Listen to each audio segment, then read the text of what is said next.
أعوذ بالله من الشيطان الرجيم بسم الله الرحمن الرحيم اللهم صل على سيدنا محمد وعلى آل سيدنا محمد. Sakeun hese nyaritakeunana ngeunah da teh hese. Teh terkenal. Di mana bae geura cicing, di mana bae aing teh keur salat di anu ngeunaheun amat. Teh eta nyaritakeun ngeunaheun teh pindah alam, tina alam syariat ke alam hakikat, datang ka maot bakal karasa bae. Terulang deui waktu di mana deui. Jana teh eta teh diulang dibere deui ku Gusti. Eta dibere teh keur kerendahan hati. Kumaha kerendahan hati? Sakumaha nu kamari geus dibahas. Lamun dek menghadap ka aing mah cak Gusti Allah ilmu atuh eta ulah dibabawa ka aing, ulah asa boga ilmu. Lantaran ilmu sia mah panang di aing ko dibawa ka aing atuh teu boga ka isin.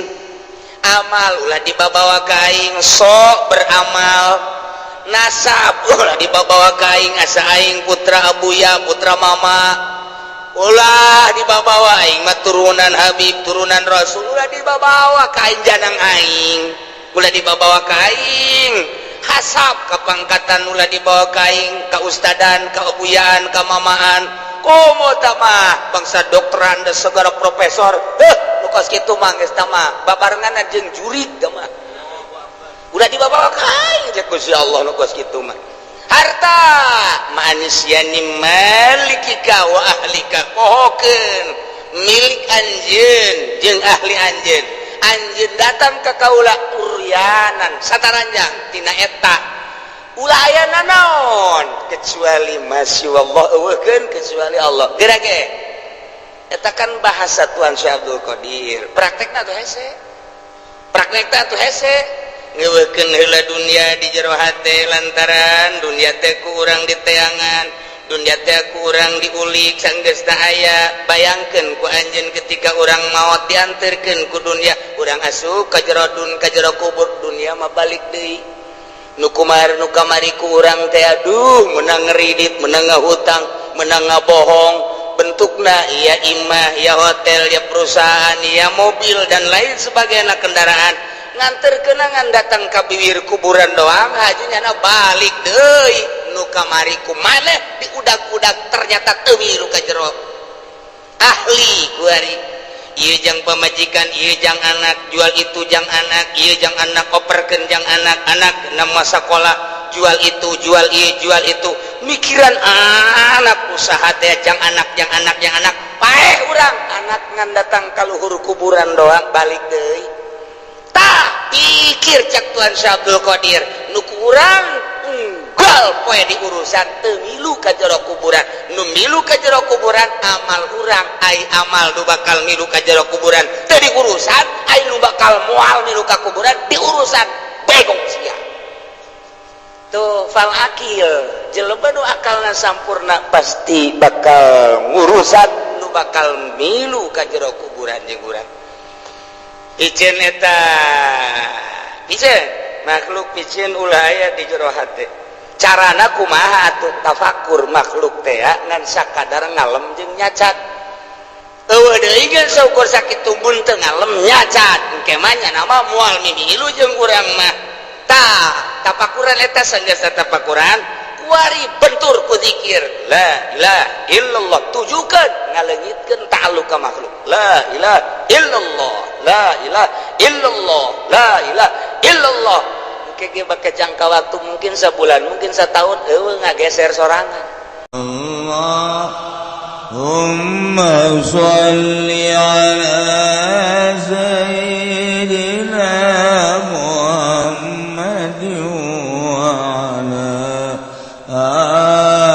Sayyidina Muhammad. Syaitanir rajim. Bismillahirrahmanirrahim. summa tahlilul labziyu tawi ikilah iki ikurayan kang bangsa lafaz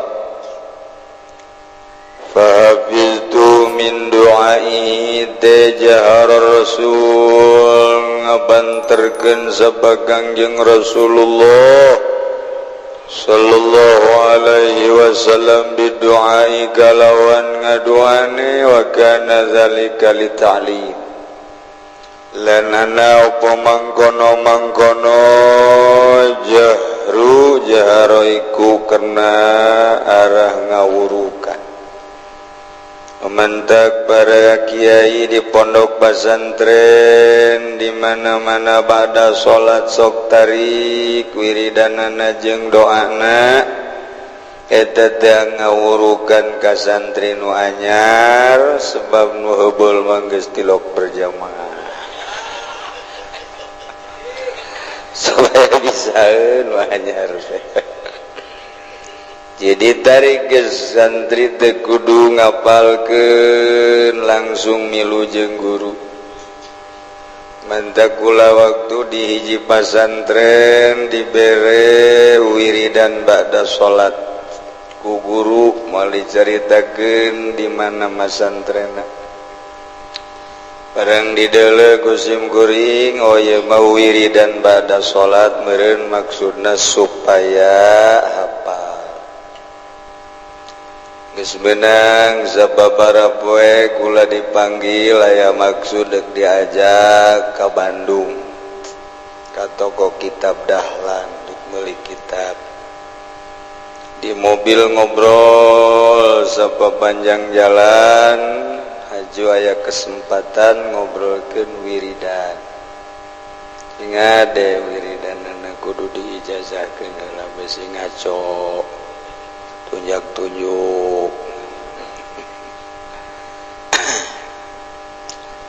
Teju kula ngangsungkeun wiridan nu aya dina nu dibikeun setiap santri anyar kula dibahas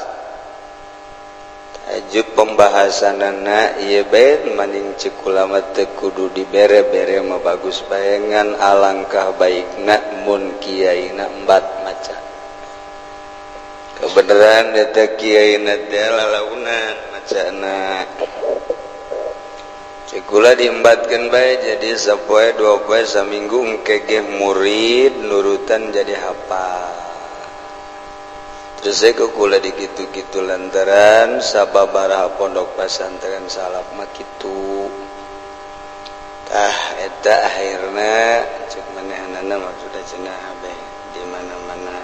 mama ente aya nyana bisa sorangan oh berarti boga maksud sering indit kata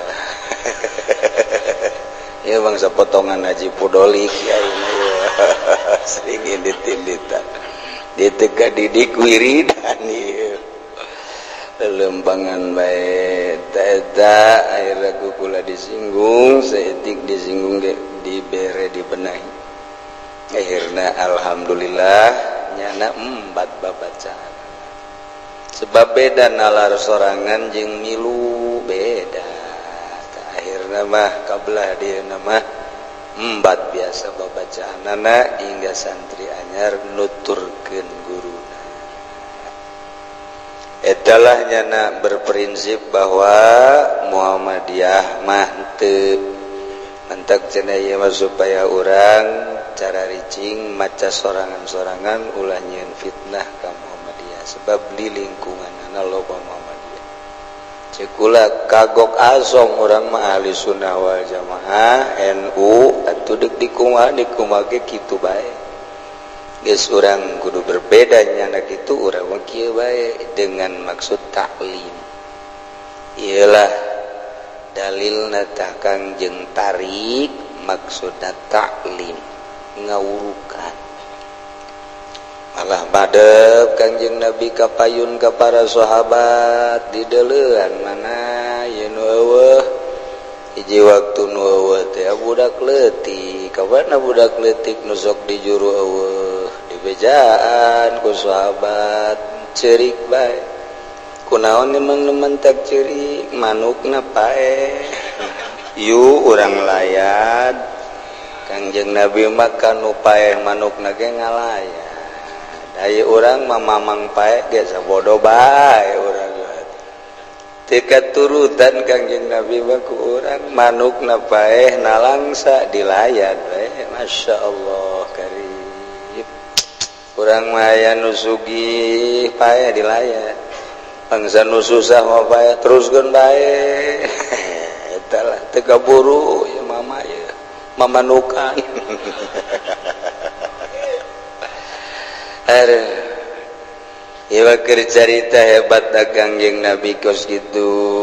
isuk pagetona wiridan deui tunggal tingali deui kabayun ka mana nu eta sahabat nu eta teu aya coba yu urang layad dilayad ternyata orang boga sampingna dua nu hiji disodakokeun tinggal hiji deui geus hiji deui waktu manehna deuk berjamaah dipake ku pamajikanana jadi henteu bisa berjamaah lantaran samping keur dipake ku pamajikan dilayad ku Kangjeng Nabi seperti eta. Jawabanana langsung Kangjeng nangtung coba para sahabat apa hendak disumbang ku masing-masing apa deuk iuran urang sumbang abeh bisa berjamaah ye langsung Sina Abu Bakar cek Sina Abu Bakar geus kula bae teh mah kos kitu mah sapira samping cek Sina Abu Bakar teh geus tenang wajuna mah pamajikanana ku Sina Abu Bakar dipangmeulikeun mukna 3 nyanana ge 3 nyanan tambahan deh abeh kula bisa dagang samping ente tama tambahna bohong tama aduh Gusti Allah aku etalah keistimewaan Kangjeng Nabi urang Kangjeng Nabi Muhammad sallallahu alaihi wasallam nu susah kunaon itu berjamaah dilayad budak leutik nu biasa berjamaah henteu teu aya manukna paeh dilayad aya deui nu itu tuh nu biasa menang sababaraha poe ieu ka mana ieu teu aya eta mah teu damang cek Kangjeng cek sahabat yu urang layad dilayad bener teu bisa hudang cek Kangjeng Nabi saha nu bisa mangneangankeun obat mun aya obat mun kudu dibeli saha Sayyidina Abu Bakar deui bae tampillah zina wang numantak mual aya bae Kangjeng Sayyidina Abu Bakar sedekah kapiheulaan kuno sejen mual aya di zaman Kangjeng Sayyidina Abu Bakar kudu kapiheulaan kuno sejen mual aya tetep nyana bae geus teu kudu maneh mah geus kula bae ya Allah urang mah lamun dikitukeun tah geus nya teu kudu alhamdulillah ai zaman sahabat mah lain je pan hayang di dinya bae nu hayang ka surga tetep kula ge hayang batur mah hayang sedekah datang ke marah ka Sayyidina Abu Bakar ya urang mah lamun geus teu kudu aing bae geus aing mah nikmat cek padahal mah teu sedekah berarti kan henteu naon kitu teu boga bagian ya urang pandanganna pandangan dunia bae untung teu sedekah teh oh gitulah jadi orang ge lamun ngawurukan anak kurang di imah sing tarik baca Quran ge isuk-isuk urang geus ngabiasakeun maca surat Yasin misalna tawa Jumat numbat abe kadenge ku anak Bismillahirrahmanirrahim Yasin ulah deket Yasin bae kulan Al-Qur'anil Hakim innaka laminal mursalin ala siratim mustaqim anak teh ngadege abah keur maca Yasin geus nyana nyahoeun unggal poe Jumat isuk-isuk abah maca Yasin nyahoeun teh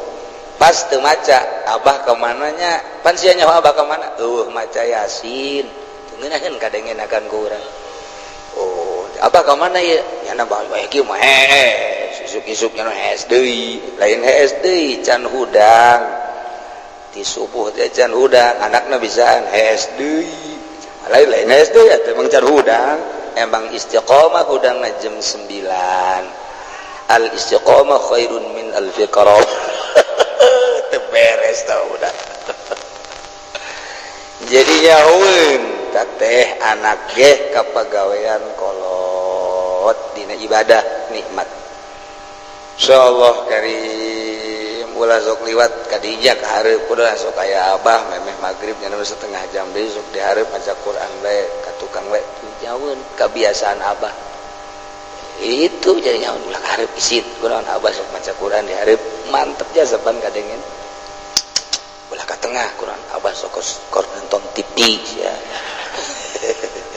terkenal ke anak lagi abah sok nonton TV we aduh Gusti ya kunaon kieu teh ngirup abah ieu wa afihi teh minal mu'afat dan citak saking lapan mu'afat afa yu'afi mu'afatan wal amru afi atuh ngeunah nu sok ngaji nasrif mah ieu teh ngaji nasrif atuh teh nyaho dicitak tina naon teu nyaho mustaq minhu teu nyaho mustaq geus pokona mah teu ngaji mah rugi bae pokona mah sanajan atuh kitu naon ngaranna getol sigana doa tapi pan aya nu ngaji mah barang jaheuh pan sia jaheuh poho deui aing nya tinggal jaheuh doang we geus urang aya teh ngaji anak atuh kena ngaji kena nyahoun afa yu'afi mu'afatan wa'if fa huwa mu'afi hadzaka mu'afan afi terus jadikan ngeunaheun minal mu'afat geus eta teh kudu dielal afa su'afa ya cek tukang asal mah Haji Hamid teh kudu afa ma'khudun min mu'afat atau afa asluhu afa ya ala wazifa ala elana kolab laka kolab nama jolkan tuh jadi ngeunah iya nakana litan diturikeun ke maqabul afa irain lah pokoknya bakos kitu eta bang salah deuk bener ga tuh sapira jeung nu tilok ngaji atuh kanya teu kanyawan teu kanyawan salah lah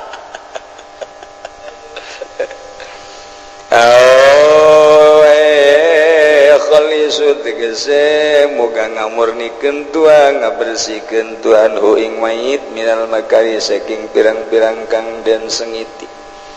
jadi wa'afihi teh moga Gusti ngabersihkeun ka ieu mayit tina berbagai katebagusan makari duh doa teh atuh ti Kangjeng Nabi pasti diijabah mantak 40 nu nyolateun ahli ibadah aya wali hiji di dinya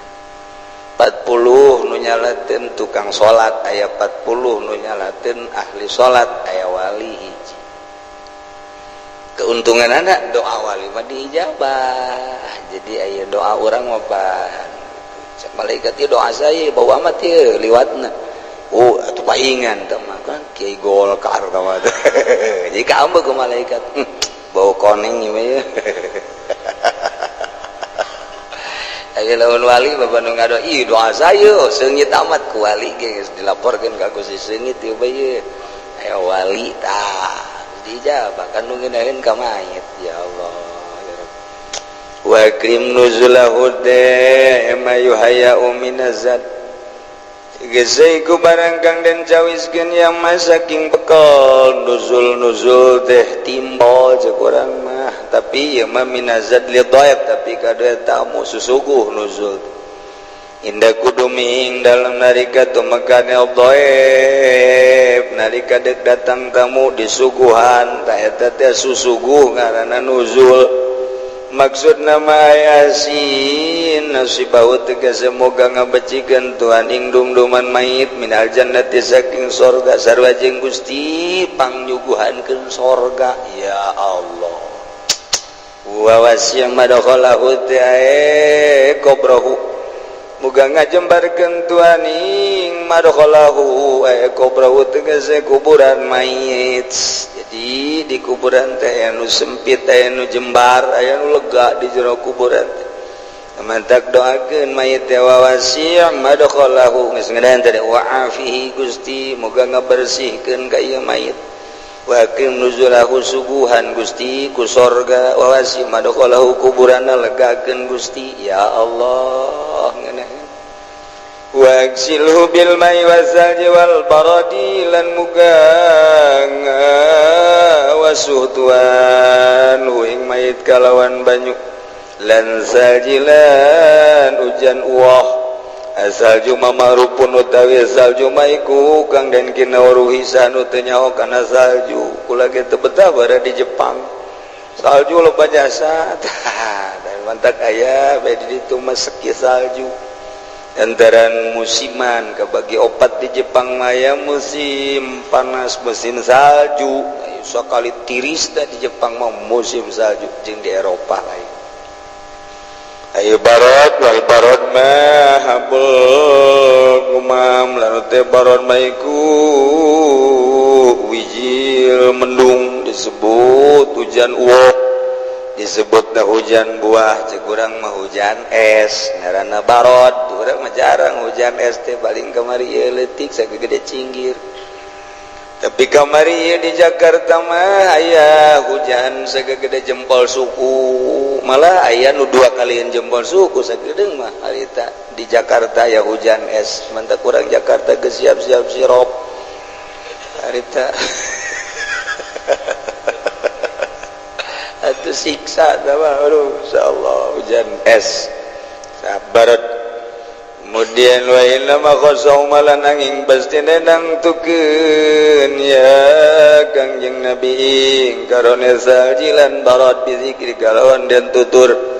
maka jeung disebut takidan tahara karena arah naukidan ngukuhakeun kadoe taharah karbe suci wa mubalagatan biha dan ngabangetkeun biha ing dalam taharah ai biasana pake ngumbah mai adalah mai tapi ditambahan wasal jiwal barad supaya pohara luar biasa bebersihna lain baik ku cai ku salju ku hujan es Masya Allah supaya benar-benar mayit ieu bersih bersih maknawi seakan-akan kos anu dipandian ku cai ku salju jeung ku hujan es jadi bersih pisan li adahuma ma'ani kana satuhune ya saljilan barat iku ma'ani banyu roro mabturani kang den damel karone ala gilqati ma ingatase kadadeane karone ma'ani atawa saljilan barat memang kos kitu dijadikeun ana tapi lam yustamala ngoranana den anggo ya karone ma'ani atawa saljilan barat walam tanal humal aidilan orang merkoleh ingkarone saljilan bardapa pirang-pirang tangan tara dipake salju mah jeung hujan es mah tara bisa digunakeun kuleungeun walam taqudumal arjul lan orana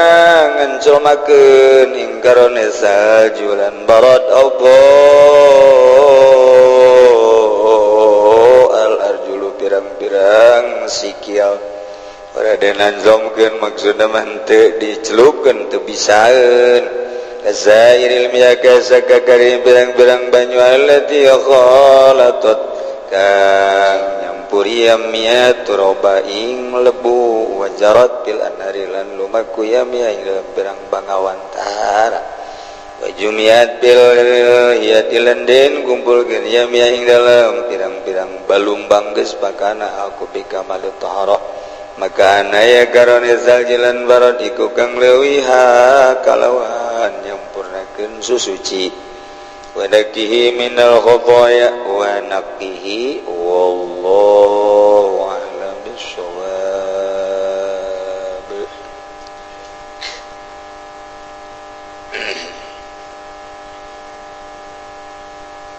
Bismillahirrahmanirrahim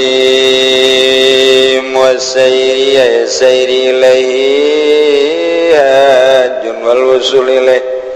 tawil lumaku ingsun maring Allah taiku haji lan wusul ilaihi maring Allah wal wukufu dan utawi wukuf di babi hadrati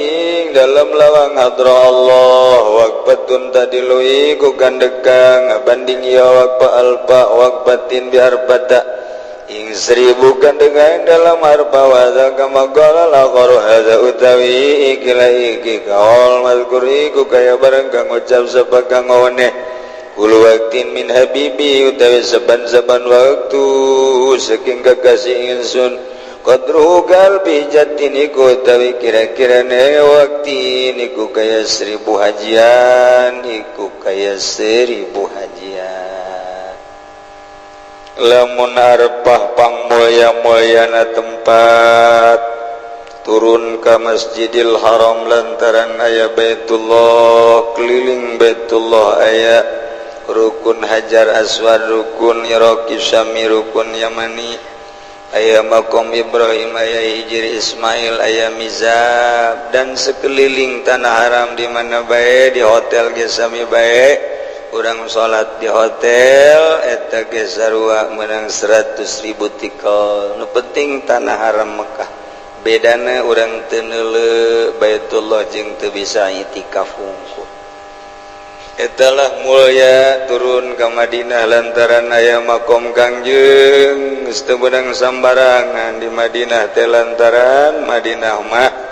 itu eta adalah diharamkeunana dimuliakeunna ku Kangjeng Nabi urang turun deui kitu di mana di Aqsa Palestina 500 lamun di Madinah 1000 lamun di Palestina mah di Masjidil Aqsa 500 Taiyalah tempat-tempat kabelah dieuna nu kamari dicaritakeun zawaya tempat-tempat khalwah para wali-wali Allah eta teh boga nilai tersendiri kemuliaan anu luar biasa tuh guha pamijahan eta aya tapak termasuk di Banten jeung di tempat-tempat wali-wali Allah eta teh mulia lantaran setiap nyana aya di dinya dibarengan ku malaikat asal aya li Allah malaikat di dinya karumpul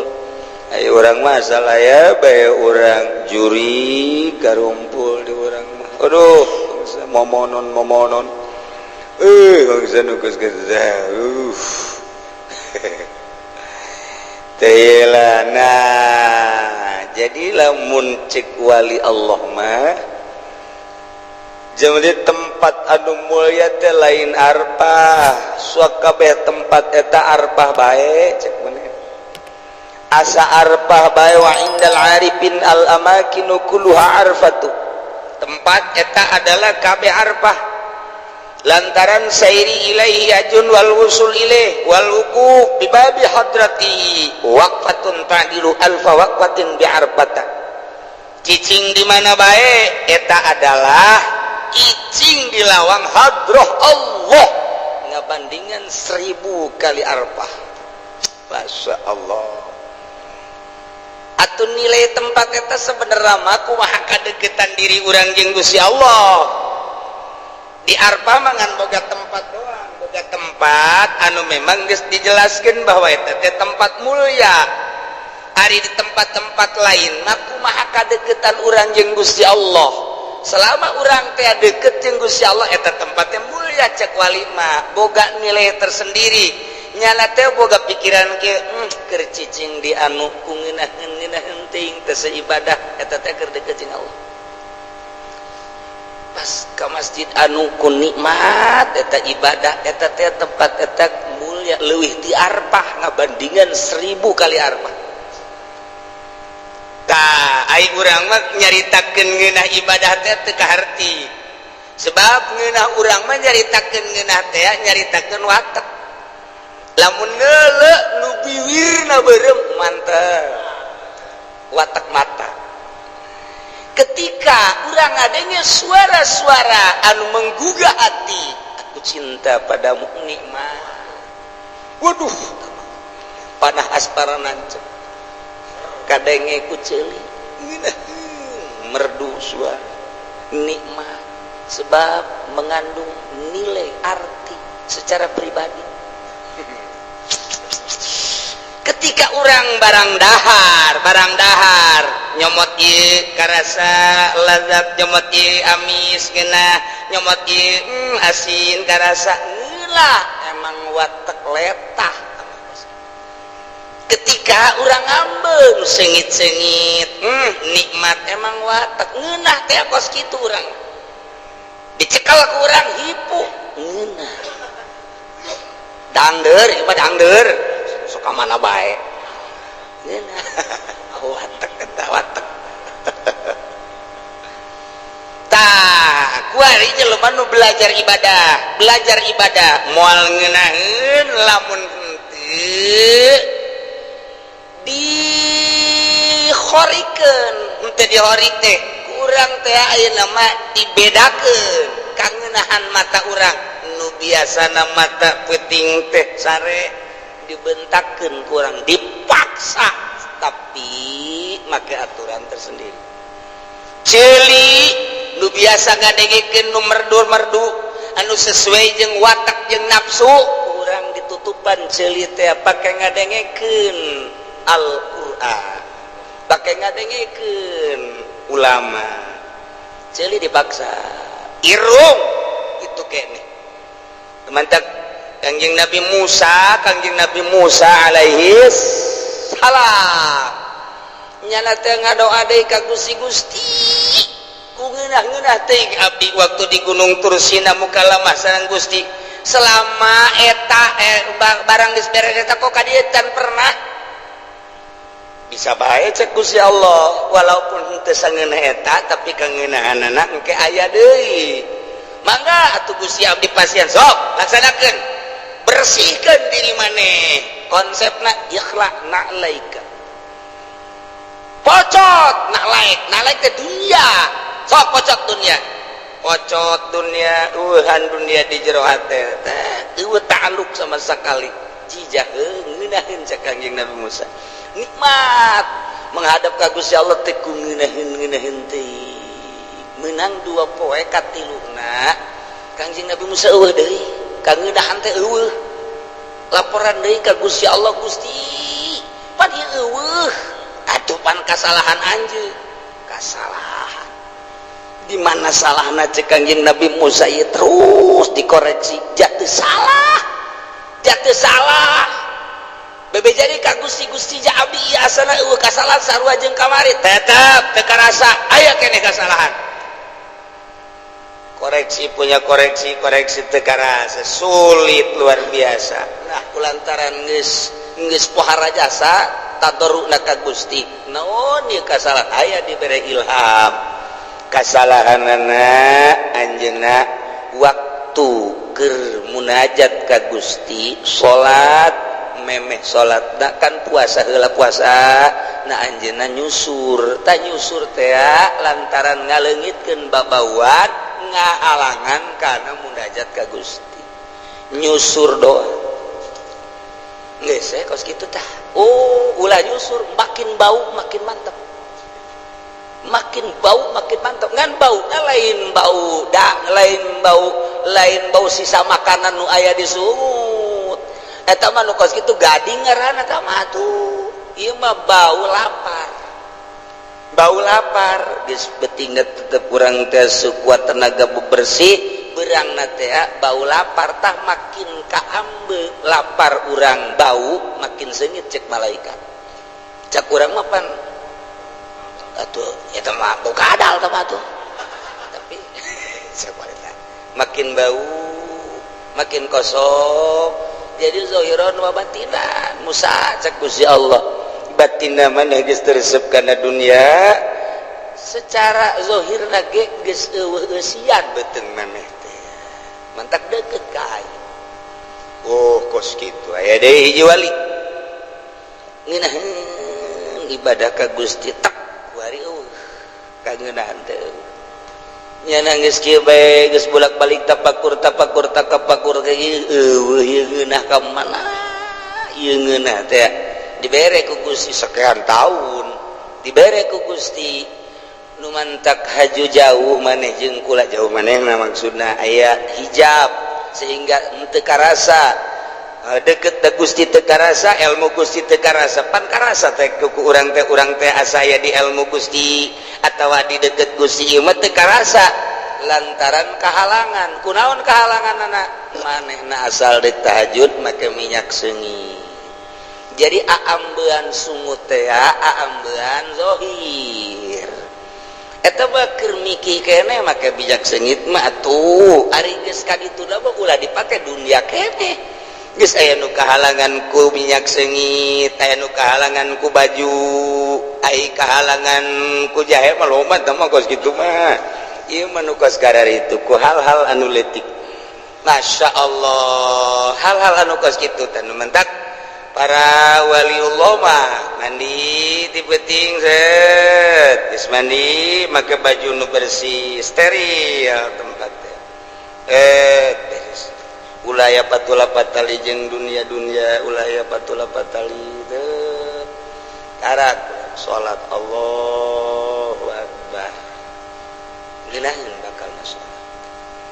Lamun geus datang ka makom eta, lamun kakarak ngamimitian mah lain kitu, tetep pakai nu bersih, pakai sesengitan, awal tetep nu bersih. Tempat-tempatna ulah aya kaambe bau, sebab bau jeung seungit bakal na beda. Urang mun di jero kamar keur salat manggi seungit tentrem. Tapi urang keur salat Allahu Akbar, bau tumbila amat ye. Asana tumbila di mana? Lain munajat bau tumbila. Muntek ulah aya nu bakal ngaganggu. Nah ye keur carita waliullah ieu mah dibukakeun hijab ku Gusti Allah di mana manehna tempatna bakal terkenang. Sebab eta teh perpindahan alam zahir ke alam hakiki. Alam syariat ke alam hakiki. Ke alam hakikat karasa dunyana ngeunahna ngagejelugna ngalenyap. Oh tak ketika aya balik deui ka resep kana urusan dunia dihijab deui ku Gusti. Ngemantak aya anu ngan sakadar dibere ku Gusti teh heulanan satungtung salat teh heula. Aya anu di 2 rakaat diberena, aya anu ti awal star diberena. Engke eueuh deui rindu ceurik jana teh lantaran ngarasakeun hese nyaritakeunana ngeunahna teh hese. Tah eta teh terkenang di mana bae geura cicing, di mana bae aing teh keur salat di anu ngeunaheun amat. Tah eta nyaritakeun ngeunaheun teh pindah alam, tina alam syariat ka alam hakikat, datang ka maot bakal karasa bae. Terulang deui waktu di mana deui. Jana teh eta teh diulang dibere deui ku Gusti. Eta dibere teh kerendahan hati. Kumaha kerendahan hati? Sakumaha nu kamari geus dibahas. Lamun deuk menghadap ka aing mah cak Gusti Allah ilmu atuh eta ulah dibawa ka aing, ulah asa boga ilmu. Lantaran ilmu sia mah panang di aing kok dibawa ka aing atuh teu boga ka isin. Amal ulah dibawa ka aing sok beramal. Nasab ulah dibawa ka aing asa aing putra abuya putra mama. Ulah dibawa aing mah turunan Habib turunan Rasul, ulah dibawa ka aing janang aing, ulah dibawa ka aing hasab kapangkatan, ulah dibawa ka aing ka ustadan ka abuyaan ka mamaan. Komo mah bangsa dokteran dan segala profesor lukas kitu mah geus tah mah babarengan jeung jurig tah mah udah dibawa ka aing cek Gusti Allah lukas kitu mah. Harta manusiani malikika wa ahlika pohokeun milik anjeun jeung ahli anjeun. Anjeun datang ka kaula uryanan sataranjang tina eta ulah aya nanaon kecuali masyaallah eueukeun kecuali Allah. Dirage eta kan bahasa Tuan Syekh Abdul Qadir. Praktekna tuh hese. Praktekna tuh hese. Ngeueukeun heula dunia di jero hate lantaran dunia teh ku urang diteangan, dunia teh ku urang diulik sanggeus teh aya. Bayangkeun ku anjeun ketika urang maot dianterkeun ku dunia, urang asup ka jero kubur dunia mah balik deui. Nu kamari ku urang teh aduh meunang ngeridit, meunang ngahutang, meunang ngabohong, bentukna iya imah, ya hotel, ya perusahaan, ya mobil dan lain sebagainya kendaraan. Nganterkeun ngan datang ka bibir kuburan doang hajinya balik deui nu kamari ku maneh diudag-udag ternyata teu milu ka jero ahli ku ari ieu jang pamajikan, ieu jang anak, jual itu jang anak, ieu jang anak operkeun jang anak nama sakola, jual itu, jual ieu, jual itu. Mikiran anak usaha teh jang anak, paeh urang anak ngan datang ka luhur kuburan doang balik deui. Tah pikir cak Tuhan Syah Abdul Qadir nu kurang gal poe di urusan teu milu ka jero kuburan, nu milu ka jero kuburan amal urang ai amal nu bakal milu ka jero kuburan teu di urusan ai nu bakal moal milu ka kuburan di urusan begong sia. Tuh fal akil jelema nu akalna sampurna pasti bakal ngurusan nu bakal milu ka jero kuburan jeung urang. Iceun eta piceun makhluk piceun ulah aya di jero hate. Carana kumaha atuh tafakur makhluk teh ngan sakadar ngalem jeung nyacat. Eueuh deui geus saukur sakitu mun teu ngalem nyacat engke mah nya nama moal milu jeung urang mah. Tah tafakuran eta sanggeus tafakuran kuari bentur ku zikir la ilaha illallah tujukeun ngaleungitkeun ta'alluq ka makhluk la ilaha illallah la ilaha illallah la ilaha illallah engke ge bake jangka waktu mungkin sebulan mungkin setahun eueuh ngageser sorangan tah kuari makhluk dunia eta dunia kuari makhluk teh araya bangga urang lamun cicing di deket jaki lantaran dibere naon kana deket bupati urang bangga, deket camat urang bangga. Tak eta teh kebanggaan eta hijab ka Gusti Allah. Makhluk piceun carana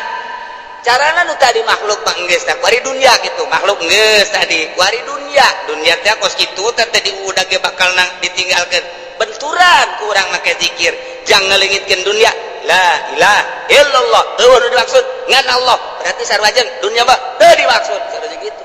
matak ngamaknaan zikirna lain lama budak lamak sudah eueuh nu dimaksud illallah kecuali Allah geus ngaleungitkeun dunia la ilaha illallah eueuh nu dimaksud ngan Allah dunia teu dimaksud la ilaha illallah eueuh nu dimaksud iwati Allah makhluk teu dimaksud. Nah geser ke setik iyalah istimewa zikir ngageser sorangan tah ketika ngageser eueuh makhlukan di jero hate eueuh duniaan di jero hate asa coplok asa masing-masing awak-awak roh teh asa misah di awak urang roh teh asa misah lantaran rohna geus suci eueuh duniaan eueuh makhlukan eueuh nafsuan setan ge geus teu bisaeun ngan lain leungit setan mah cicing di punduk di dia ye cicing di punduk iraha pohonna sia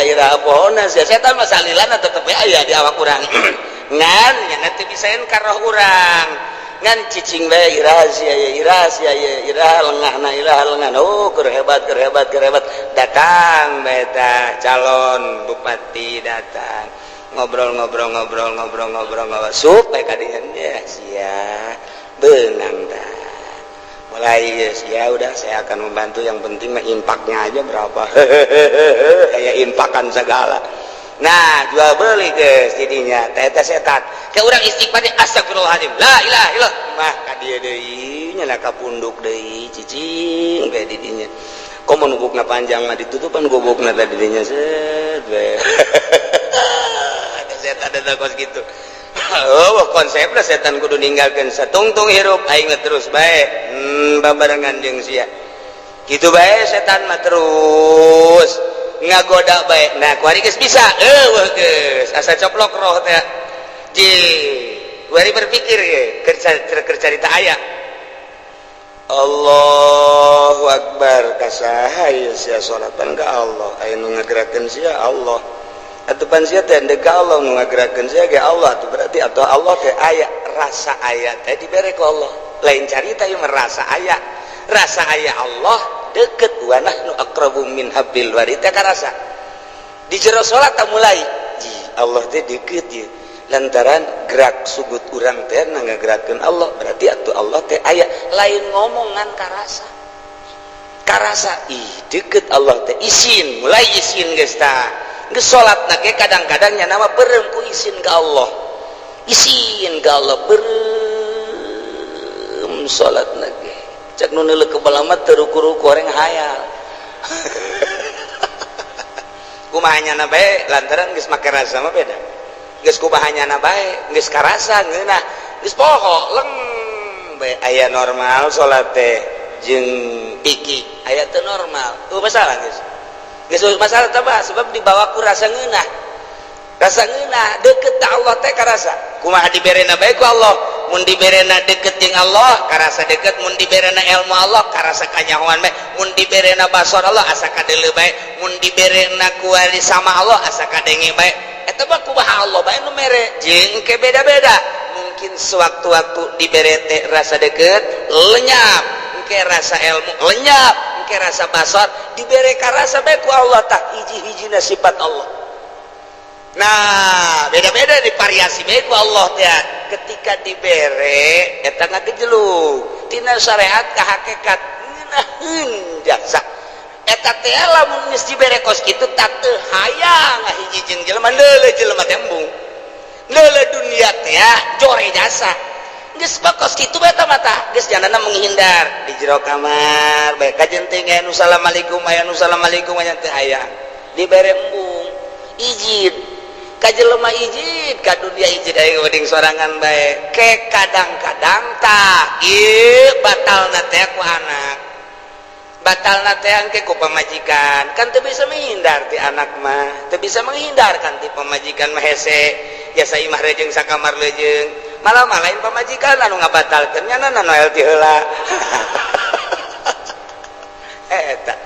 asal leuk poho kadatang deui teh hese jasa tah kadatang deui teh hese eta mah geus hese bae kajeun ku kumaha ge sebab eta mah teu bisa dikasap anu kos kitu mah pemberian Allah ketika urang sadar sasadar-sadarna urang teh di hareupeun Allah ja abdi mah teu bisa nanaon ja bisa ge ti Gusti nu aya di abdi teh pamere Gusti nyanggakeun sadaya-daya ka Gusti ai hakikatna abdi mah ja teu bisa abdi mah teu boga amal ja eta mah bisa amal teh janang Gusti lain amal abdi teh mah amal Gusti bae deuleu abdi deuleu Gusti denge abdi denge Gusti teu diaku ku urang ayana urang ge teu diaku jaya mah nu Gusti urang teh seakan-akan geus eueuh nanaon teu aya hahalang teu kahalangan ku awak teu kahalangan ku anak eueuh hahalang bae antara urang jeung Gusti Allah urang mah pan kahalangan ku baju Gusti teh kahalangan ku cincin kahalangan ku gagah kahalangan ku macem-macem berbagai karesep eta lah ngahalangan antara urang jeung Allah geus ulah aya cinta salian ka Allah di mana geus bersih dibere ku Allah mep cara nu kuat temantak Imam Syaroni diangkat jadi kutubul aulia diangkat jadi kutub teh ngan sajam wakila pengakuannya na dina kitab kitu dina kitab mizan nah eta teh aya sapoe aya sajam teu kuat kula jadi kutub mantak nya ngalem jasa ka Tuhan Abdul Qadir jadi kutubna sepanjang masa hidup kula mah teu kuat kan sajam lenyap jadi kutub beneran turun deui teu kuat aya nu jadi wali teh jadi wali dina nukoba ngan sakadar sapoe turun henteu kuat eta teh rijalul ghaib nukoba nujaba uroba asaib wali abdal wali nun itu naon ngaranna nah autad mukhtar imamani kutub lain bantrak-bantrakeun iyalah ku Gusti Allah turun ke teu kuat dirina mawa kahakikatan tapi aya bae nu dibere ku Gusti Allah ja hakikatna mah kieu engke ge cak Gusti Allah ka jero hatena bentukna ilham ke sia mah geus bae ibadah ka aing ulah mikiranna naon sebab sia mah nu diurus ku aing khusus geus sia mah jeung aing ulah jeung sasaha pikiran sia ulah kana politik ulah kana dunia ulah ka makhluk ulah kana naon sia mah geus bae jeung aing tanggung jawab aing emang eta mah kos kitu kakabehan ngan bentuk ilham ka wali geus sia mah jeung aing we timbullah rasa aing teh keur babarengan jeung Allah berarti innallaha ma'ana keur karasa ka dirina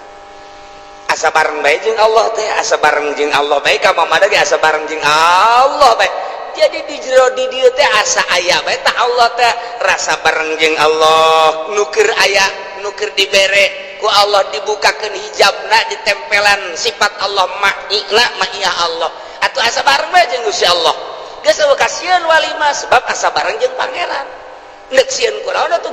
kagajah dek sieun naon atuh ka maung lawan lantaran dirina keur babarengan jeung pangeran pan maung ge ciptaan pangeran geus lamun maung ciptaan pangeran mun ku dirina boga rasa babarengan jeung Allah atuh malah maungna nu sieun cak maung teh hampura kuring maliwat baengan moalna naon atuh geus bae utuh eta Buyut Mansur eta baru ngobrol jeung maung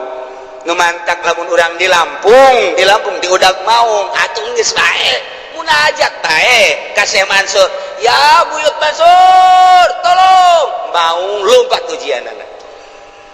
kitu bae geus ya Buyut Mansur kitu bae tulung kula paling cak maun Mansur mana sia Mansuranan sia jarah tilok non tilok eta ge mau ge nyahoan kan tilok jarah mah ya Allah ya Rabbi tuh gitu dewek ge yarzuqu mayyasha wa yarzuqu yarzuqu mayyasha Allah mere rezeki ka jelema nu dikersakeun ku Gusti Allah jak Gusti Allah ai sia kunaon sieun ka seuneu sieun ka seuneu nanaonan pan aing geus ngabuktikeun ka Nabi aing Ibrahim kuni bardau wassalaman ala Ibrahim eta teh bentuk di dunia di akhirat sia ulah sieun-sieun ka neraka aing lantaran di dunia ge cak aing tiis mah tiis bae andai kata sia ngojai di neraka aing pan aing geus ngomong kuni wahai seuneu sing aya anjeun bardan tiis li ibadi kadue hamba kaula al mukhlisin al mukminin al mukhlisin kajelema nu iman jeung nu ikhlas tiis ya ulah sambarangan ngaletam sia seuneu ka hamba aing iman jeung nu ikhlas andai katanya na teu bisa deuleu jembatan Siratal Mustaqim kudu ancluk ka sia awas ya mun dilentap tiis nu mantek engke lamun aya jelema ka neraka dek ieu pentis ya heraneun tanya nage nyana ge heran teh tiis ya tiis seuneu bakal ngomong kula ku Gusti Allah teu meunang manaskeun anjeun ka kuni bardan li ibadi al mukminin al mukhlisin cak Gusti Allah tidinya lantaran tiis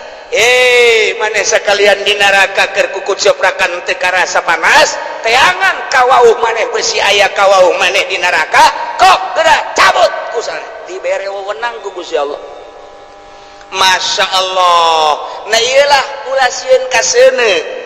lantaran seuneu mah ciptaan aing beradat nyana osok belum sok manaskeun ketika anjeun boga keyakinan ka aing sarua jeung keyakinan Kangjeng Nabi Ibrahim nah ieu ceuleuh tiis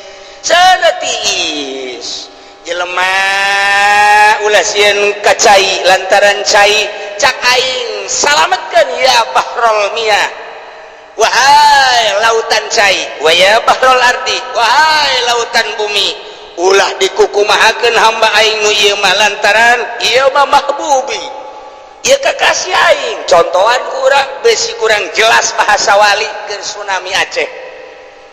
keur begitu tsunami Aceh aya hiji jelema tukang maca tabarok bae meme sarena teh tilu balik asal dek sare bae maca tabarok tilu balik datang ka anggeus ing tabarokna kumaha eta jadilah tsunami dek di jero seperti aya nu ngahalangan kos aya kacaan padahal masa anu nyiptakeun kaca di jero cai bisa neuleuh lauk orai dan lain sebagainya nyana bisa napas hiji nomor kedua kejadian tsunami Aceh begitu terjadi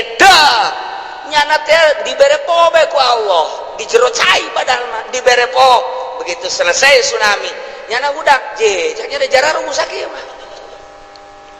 aya anu disalametkeun ku Gusti Allah diangkat ka deuleu ku nyana leungeunna nyana diangkat ka luhur tangkal kalapa terus diteundeun di luhur tangkal kalapa saha nu ngangkatkeunna ka luhur tangkal kalapa nyana nyekelan we di tangkal kalapa neuleuh cai caah luar biasa tangkal kalapa nu saejan rubuh kok nyana mah henteu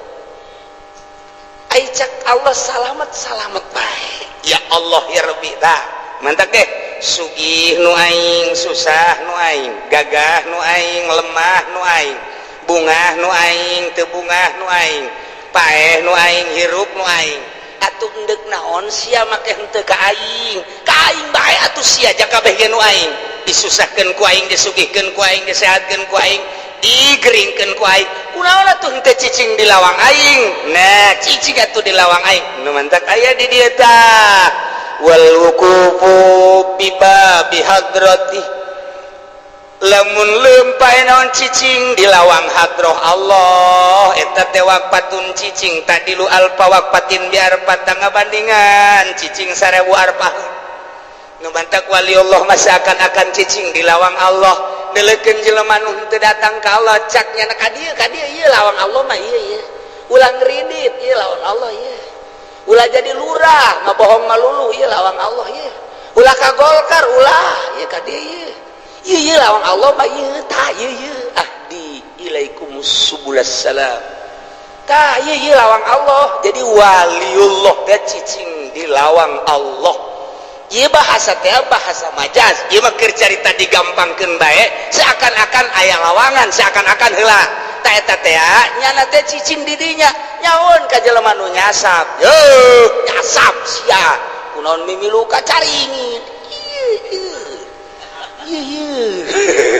tuh nyaeun nya nu nyasap tak kiai-kiai anu ditoelan teh aing ge kiai sama teh nyaun jalan sia ieu jaki mah di dieu aya ieu Gusti Allah nu agung teh kitulah jelema anu tak harengeseun waliullah teh harengeseun geus nya mah bertugas nyampikeun doang sabada teh wal wuquf bi babi hadrati cicing di lawang hadroh Allah nah ieu teh keur deukeut jasa jeung Allah ieu Allah ieu keur carita digambarkeun kitu bae heulanan ieu lawangna nya mah geus tinggal asup doang emang di dinya bae cicingna di jerona aya Allah nyana di lawangna tah cicingna di dinya eta teh carita deukeut jasa jeung Allah ngabandingan 1000 kali arpah tah ieu mah teh caritana majaz hadroh teh hadroh kudsiyah teh pangkat kawalian artina pangkat kawalian teh eta teh kitu disebut hadroh kudsiyah geus babna teh eta adalah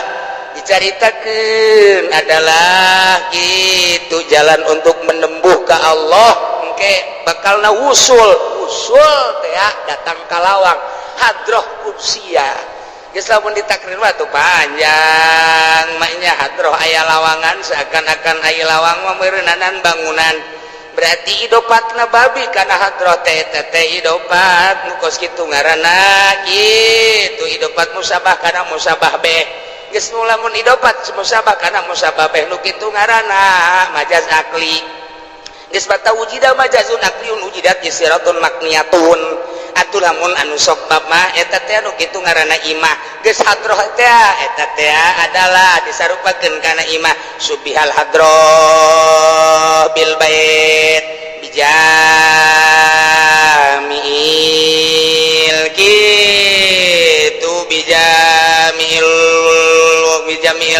gitu naon kitu ngaranna wusi bikulin zukirul musabbah wa huwal hadroh wa dzibal musabbah wa huwal bait wa rumiza ilaihi bi syai'in min lawazimi wa wal bab dakhil ala sabil satil makliyah sumalama kanatil hadroh sumalama subihatil hadroh bil bait aqadzal wahmu yatakhayalu anna lil hadroh baban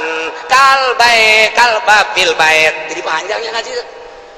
mal bisa sih lawan teu mondok mah teu ceri aing mal bisa tahu kok kitu panjang kene teh geus kieu teh tina makniyah engke jadi kana hakikiyah tasrihiyah deui jadi balik deui ka ditu teh eta keur carita sajalan keur carita jalan kadua nya hadroh aya lawangan geus lawangna ku ari ku urang mah anu pas kana hadroh naon atuh dimajazkeun deui wah geus pabeulir moal datang ka asar sia ye asana teu kudu dahar kajian hukum ieu